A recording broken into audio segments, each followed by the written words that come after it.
കൊല്ലത്ത് ഗുണ്ട association office തുറക്കാൻ പദ്ധതിയിട്ട് ഒരു സംഘം ഗുണ്ടകൾ. നിരവധി ക്രിമിനൽ കേസുകളിലെ പ്രതികളാണ് കോളേജ് ജംഗ്ഷന് സമീപം ഓഫീസ് തുറക്കാൻ പദ്ധതിയിട്ടത്. ഓഫീസ് തുറക്കുന്നതിന് മുന്നോടിയായി ഗുണ്ടകൾ യോഗം ചേർന്നു. യോഗത്തിന് തോക്കുൾപ്പെടെയുള്ള മാരകായുധങ്ങളുമായാണ് ഗുണ്ടകൾ എത്തിയത്. ദൃശ്യങ്ങളിലേക്ക്. നമ്മുടെ പുതിയ ഗുണ്ട അസോസിയേഷന്റെ ഓഫീസ് റെഡിയായിട്ടുണ്ട്.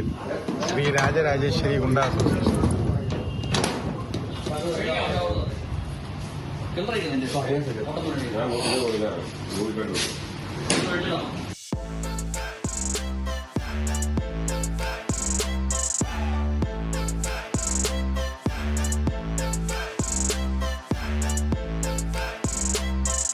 ഷമീർ അബ്ദുൾ ചേരുന്നു കൂടുതൽ വിവരങ്ങളുമായി കൊല്ലത്തുനിന്ന്. ഷമീർ, ഇതെന്താ ഗുണ്ടാരാജാണോ എന്ന് ചോദിക്കേണ്ടി വരും. ഈ പോലീസ് ഈ ദൃശ്യങ്ങളൊക്കെ കണ്ടിട്ടുണ്ടോ? ഏതെങ്കിലും തരത്തിൽ നടപടികൾ എടുക്കാൻ തുടങ്ങിയിട്ടുണ്ടോ?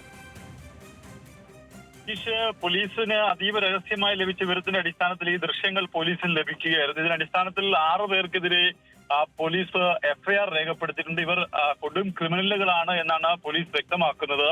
അതായത് കൊല്ലം കോളേജ് ജംഗ്ഷൻ നഗരത്തിൽ തന്നെ കോളേജ് ജംഗ്ഷൻ കേന്ദ്രീകരിച്ച് ശ്രീ രാജരാജേശ്വരി അധോലോകം എന്ന പേരിലാണ് ഇപ്പോൾ ഈ ഗുണ്ട അസോസിയേഷന്റെ ഓഫീസ് തുറക്കാൻ അവർ തീരുമാനിക്കുകയും അത് തുറക്കുകയും ചെയ്തത്. അതുമായി ബന്ധപ്പെട്ട ഒരു സുഹൃത്തിന്റെ വീട്ടിൽ ഇവർ ഒത്തുകൂടുകയും ആ ഒത്തുകൂടിയപ്പോഴുള്ള ചില ചിത്രങ്ങളും ദൃശ്യങ്ങളും ഒക്കെ തന്നെ പുറത്തു വരികയും ചെയ്തിട്ടുണ്ട്. ഇതിൽ തോക്ക് ഉൾപ്പെടെയുള്ള കാര്യങ്ങൾ ആ ദൃശ്യങ്ങളിൽ നമുക്ക് വ്യക്തമാണ്. ആ തോക്ക് ഉൾപ്പെടെയുള്ള ആയുധങ്ങളുമായിട്ടാണ് ഇത്തരത്തിൽ ആളുകൾ അവിടെ ഒത്തുകൂടുകയും ഇത്തരത്തിലൊരു പാർട്ടി അസോസിയേഷൻ രൂപീകരിക്കുന്നതിന് മുന്നോടിയായ ഒരു പാർട്ടി നടക്കുകയും ചെയ്തത്. എന്തായാലും ദൃശ്യങ്ങൾ കേന്ദ്രീകരിച്ച് നടത്തിയ അന്വേഷണത്തിലാണ് ഈ പ്രതികളെ പോലീസ് തിരിച്ചറിഞ്ഞത്. എന്തായാലും 6 പേർക്കെതിരെ നിലവിൽ കൊല്ലം ഈസ്റ്റ് പോലീസ് കേസെടുത്തിട്ടുണ്ട്. ഇവരെ കണ്ടെത്താൻ കഴിഞ്ഞിട്ടില്ല. ഇക്കഴിഞ്ഞ ജനുവരി മാസത്തിലായിരുന്നു ഈ സംഭവം നടന്നത്. എന്തായാലും പോലീസിന് അതീവ രഹസ്യമായിട്ടാണ് ഈ ദൃശ്യങ്ങൾ ലഭിക്കുകയും പോലീസ് ഈ സംഭവത്തിൽ ഇപ്പോൾ കേസെടുക്കുകയും